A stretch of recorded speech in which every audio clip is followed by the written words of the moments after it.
বলেছিলাম একটা কেক খাবো, এই অবস্থা দেখো। বলা হয়েছিল একটা কেক খাবো, কালকে একটা পেস্ট্রি নিয়ে এসেছিলাম বাজার থেকে, যেটা খেতে বেশ ভালো লেগেছিল। তো আমার হঠাৎ করে না একটুখানি খিদে পেয়েছে, তো আমি ওকে বললাম যে আমাকে একটুখানি কেক এনে দে। দেখো, বলেছিলাম একটু কেক এনে দিতে, ধরে আনতে বলে চুপ বেঁধে নিয়ে এসেছে। কেক তো এনেছে, তার সাথে এটা কি রসমালাই? রসমালাই নিয়ে এসে, দাঁড়াও তোমাদের একে একে খুলে দেখাচ্ছ কি কি নিয়ে এসছে, আমি নিজেও এখনো দেখিনি কি কি জিনিসপত্র এনেছে, তোমাদের একবার দেখাচ্ছি দাঁড়াও। প্রথমেই আছে এখানে রসমালাই। কোন দোকানটায় গেছিলি রে? সে ওই দোকানটায়। আর এখানে বক্স বেরোচ্ছে একটা, দুটো, এখানে আরেকটা, তিনটে। এই বক্সটাতে কি আছে?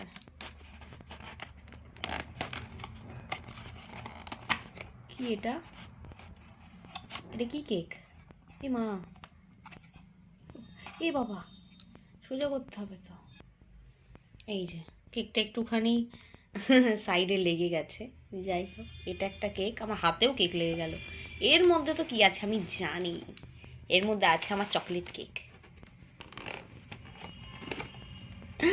এতগুলো এতগুলো কেক এনেছিস? এই চকলেট কেকটা না কালকে আমরা বাজার থেকে নিয়ে এসেছিলাম, প্রচণ্ড টেস্টি ছিল খেতে। আর হচ্ছে একদম ওই কি বলে, একদম টাটকা।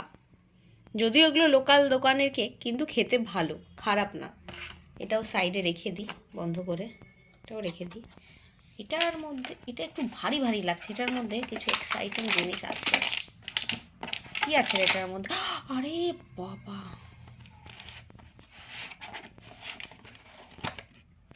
ও আচ্ছা, এই মা এই হাতে তো ধরে ফেললাম, ঠাকুরকে একটু দেওয়া যেত। কেকে কি ডিম দেওয়া?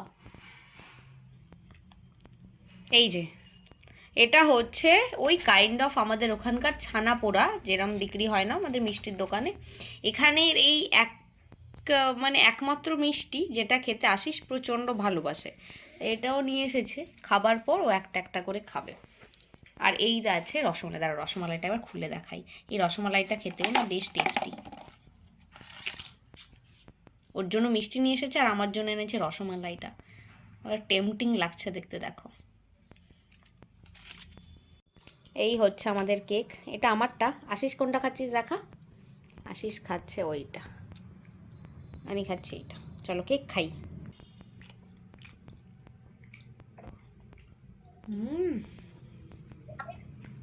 আমি খাবো। একজন ভিডিও কলে। আমি খাবো, আমাকে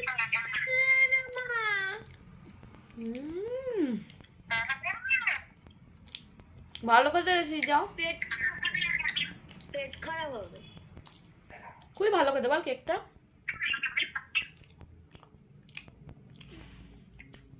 কালকে আমার জন্মদিনের নিমন্ত্রণ ছিল।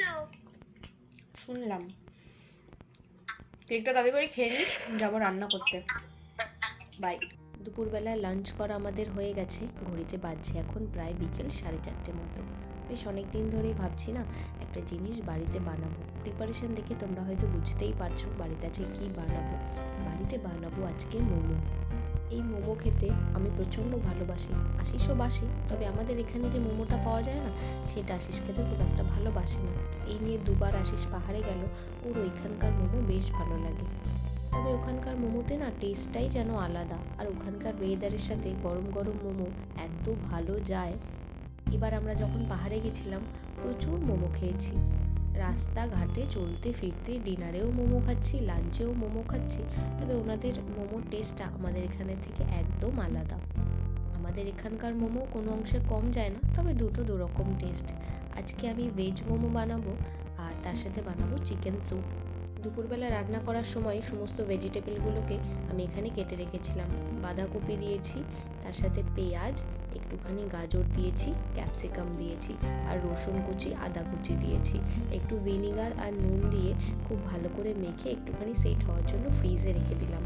এখানে আমি 2 গ্লাস মতো জল দিয়েছি, তার মধ্যে গোটা গরম মশলা দিয়ে যে চিকেনগুলো ছিল সেগুলো সেদ্ধ করার জন্য দিয়ে দিয়েছি। তবে চিকেনটা একটুখানি সেদ্ধ হয়ে গেলেই না কীরকম সাদা যেন ফেনা ফেনা মতো উঠছে, ওটা চিকেন থেকে নোংরাটা বেরোচ্ছে, ওটাকে চামচ দিয়ে দিয়ে একটুখানি ফেলে দিচ্ছি। এই মোমো বানাবো বলে 2 দিন ধরে ইউটিউবে শুধু রেসিপি দেখেই যাচ্ছি, কোনটাতে পুরো একদম ঠিকঠাক মোমো হবে। অনেক রেসিপি দেখে শেষমেশ আমি আজকে মোমো বানানো স্টার্ট করেছি। ময়দাটা আমি এখানে নর্মালি হালকা একটুখানি তেল দিয়ে আর নুন দিয়ে অল্প অল্প জল দিয়ে মোটামুটি নরম করে মেখে নিলাম। ময়দাটা মাখা হয়ে গেছে, উপর থেকে একটুখানি তেল দিয়ে এটাকে একটুখানি রেখে দিলাম, তাহলে ময়দাটা ঠিকঠাক সেট হয়ে যাবে। এর মধ্যে মাংসটাও এখানে সেদ্ধ হয়ে গেছে, মাংসটাকে না আমি এখানে তুলে নিচ্ছি। আশিস মোমো খেতে ভালোবাসলেও এই স্যুপটা খেতে খুব একটা বেশি ভালোবাসে না, তাই আমি স্যুপটা একেবারে চিকেন দিয়েই বানাচ্ছি। আর যে সবজিটা আমি মোমোর জন্য কেটেছিলাম ওখান থেকে অল্প করে সবজি একটুখানি তুলে রেখেছিলাম, যেটা আমি স্যুপে ইউজ করছি। নুন দিয়ে দিয়েছি স্বাদ মতো, আর এখানে দিয়ে দিচ্ছি বেশ করে একটুখানি গোলমরিচের গুঁড়ো। বাড়ি থেকে আসার সময় এবার মোমোর যে স্টিমারটা আছে সেটা নিয়ে এসেছিলাম। বাড়িতে তো ওটার এমনিও কোনো ইউজ হয় না, এখানেও যে খুব ইউজ হবে তা না, তবে ওই মাঝে সাঝে একটুখানি মন করলে মোমো টোমো বানিয়ে খাওয়া যেতে পারে। আমাদের এখানে বাজারেই মোমোর তো একটা দোকান আছে, তবে মোমোটা না আমাদের খুব একটা বেশি পছন্দ না। মাঝে সাঝে মোমো খেতে এত বেশি ইচ্ছা করে, তাই ভাবলাম যাওয়ার সময় স্টিমারটা নিয়ে যাই, ঘরে বসে বানিয়ে তো খেতে পারবো। ইউটিউবে মোমোর এই শেপটা আমি দেখছিলাম, আর এটা দেখেই আমি শেখার চেষ্টা করছিলাম, তবে যথেষ্ট ডিফিকাল্ট লাগছে আমার। কয়েকটা বানিয়েছি, খুব একটা ভালো হচ্ছে না শেপটা, তাই একটা একদম নর্মাল সাধারণ শেপ, মানে একদম সহজ একটা শেপ আমি এখানে মোমোতে দিচ্ছি। শেপটা সাধারণ হলেও দেখতে কিন্তু বেশ ভালো লাগছে। একদম সহজ, দুপাশ দিয়ে মোমোটাকে মুড়ে এরকম দুটো সাইড জুড়ে দিলেই হয়ে যাবে। তবে জুড়তে একটু অসুবিধা হলে হালকা একটু জল লাগিয়ে নিলেই দেখছি সুন্দর জুড়ে যাচ্ছে। স্টিমারটা আমি অলরেডি এখানে সেট করে রেখেছিলাম, আর প্রথমবারের যে কটা মোমো বানিয়েছি সেগুলো আমি অলরেডি স্টিমারে দিয়েও দিয়েছি। এই দেখো, ওই ওপরের ঝাঁঝের সাথে একটুখানি তেল মাখিয়ে মোমোগুলোকে আমি দিয়ে রেখেছি। ওই 10 থেকে 15 মিনিট মতো স্টিম করলেই বলছে এটা রেডি হয়ে যাবে। আর বাকি মোমোগুলোকে আমি এই রকমভাবে শেপ দিয়েছি। জানি না মোমোগুলো খেতে কেমন হবে, এর আগে বহু বছর আগে একবার বানিয়েছিলাম বাড়িতে, সেটা মোটামুটি ভালোই হয়েছিল। আজকে অনেক দিন পর মোমো বানাচ্ছি, জানি না কেমন হবে খেতে। দেখে তো মোটামুটি ভালোই লাগছে, এখন খাওয়ার পর বোঝা যাবে। এই যে একে একে সমস্ত মোমোগুলো রেডি হয়ে গেছে, আর এই হচ্ছে মোমোর ফাইনাল প্লেটিং, আর তার সাথে আছে চিকেন স্যুপ। আমরা মোমোটা এনজয় করি, তোমাদের সাথে দেখা হচ্ছে নেক্সট ভিডিওতে।